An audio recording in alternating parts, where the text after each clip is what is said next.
Bak şu oldu çıktın İstanbul'dan. Ah ona uğur kelimemliydi. Eşeği kelimeydi.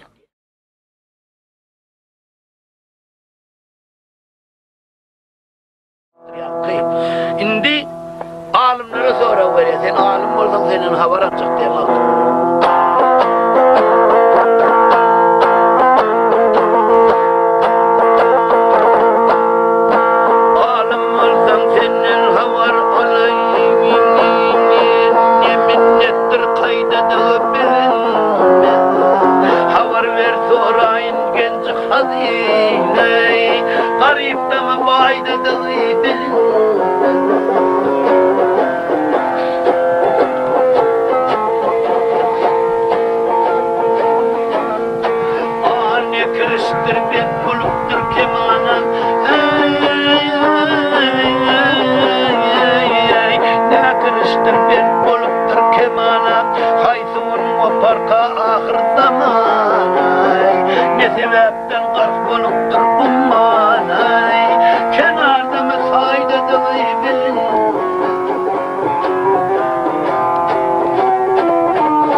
Maktım bu kitabına çıktı diye şey.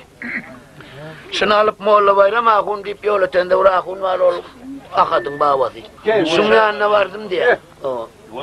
Şunun yanına vardım diye. Bir çalt gepleyen adamdı diye.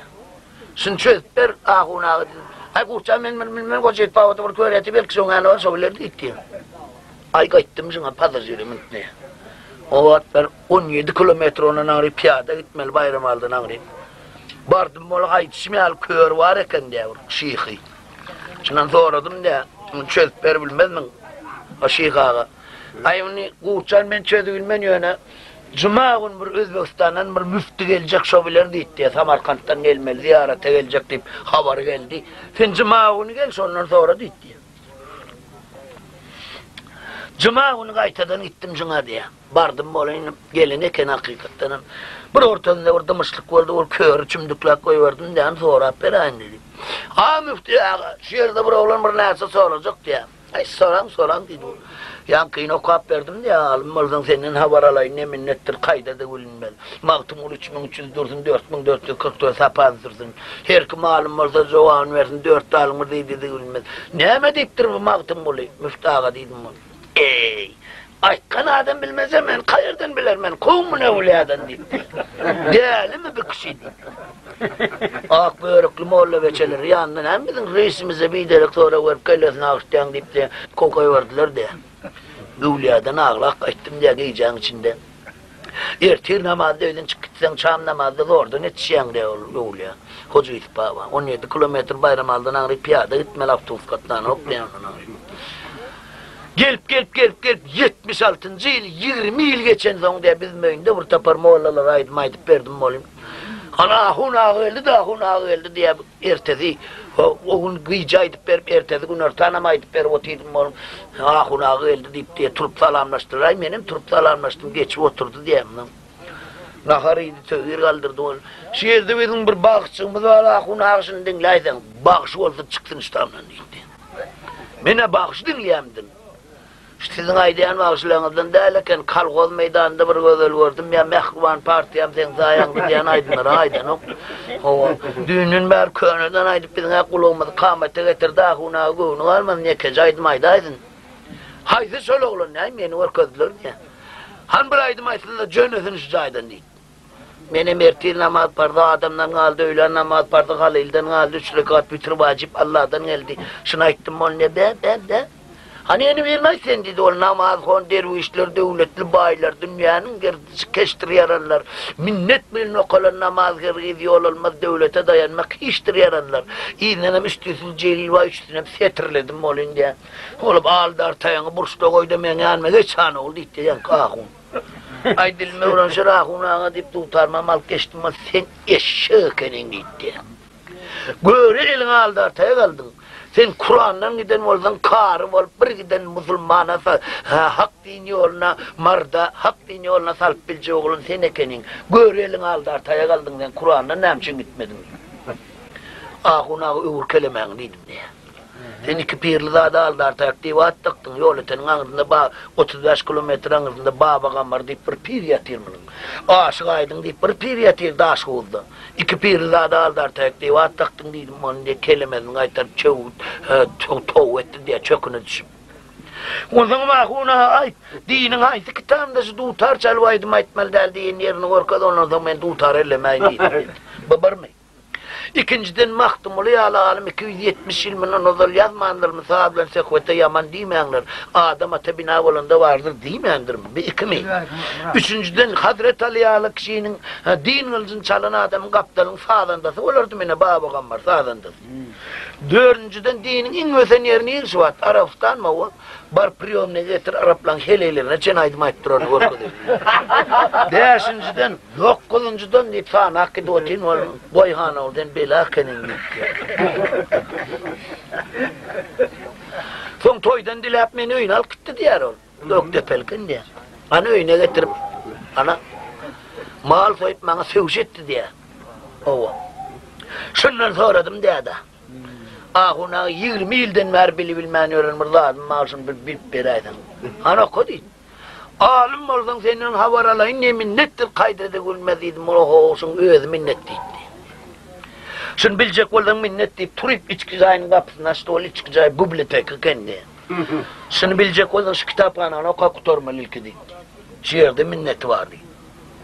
Be ahuna izine mi deyiptir ondan deyip. Haber ver sorayın genci kadına garip da mı bayda da gülmez. Binemediydir ka. Bir imandır. Özü genci kadınadır. Yani garip da mı bayda mı arak pöründe mi namaza kapöründe mi. Kim dimanın badığını ondan bilmezsin değil. Ahunağa dillerine döneyin diye bir çıkı kitabından bılakladım çıkar bella vurdum diye. Hal iyiden bir gayret etmen 20 yıl yanımda götürdüm için çözülem okuyup. Ne kırıştır bent bolptur kemana, acal okudursan okuyun, cenab nirik sen sıptırman sen nişanada saklaptır ondur. Haydi gün kopar ka ahir zamanı, sana sıpkaydın sen için ahir zamandır deyip. Ne sebepten kark boluptur ummana diye, umman deyip anırsı görünmeyen suğa ya karanqılıqaydır ya, ne için kark boluptur? Belli olmandır deydik da, ne sebepten kark boluptur ummana, kenarda mı sahida da görünmez, kenar suğun kırası sahi suğun düğvi.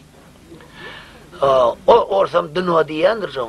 Son düğün dölecek mi, kırasın dölecek mi, yüzün dölecek mi, haçan ölecek, nerede ölecek, nerede ölecek? Adam da atmanı bili nok. 5 saati bilecek bol, muğum bolu nok. 40 gününde mağlayına yazılmayan 5 tane de at var eken. Geleceği, bolacağı, öleceği, eneğin içindeki çağın nikahını.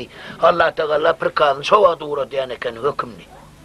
Bana Allah Teala 90 yaş verdi deyip 18 yaşında kan 12. taşı çıkıp bir tonun üstüne büktük koşacak.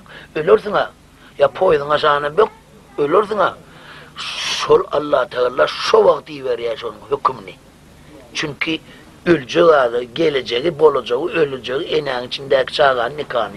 Kâver şu eneğin içindeki çağı oğlun mu kıyın bilecek ol aparada da alıp giyecek onu diletten oğlun. Onu ne emeden de sen ütke dülmeyen ha. Belli delliydi. Kenarda mı saydı da gülmen? Ne sebepten kark bolup durummanı? Kenarda mı saydı da gülmen? Onu kusturu oturguşlu simkeşli 6.000 kanatlı 50.000 başlı ahunağı biname dedim. Kur'an'dır dedi. Önün şöyle oturur, var açılıp bilen. Kur'an'ın şöyle. Ol Kur'an'dır dedi. 6.000'dır ayet vardır, 50.000'dır söz vardır Kur'an'ın içinde.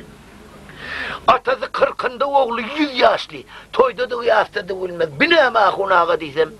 Bu Zülf peygamberdir dedi.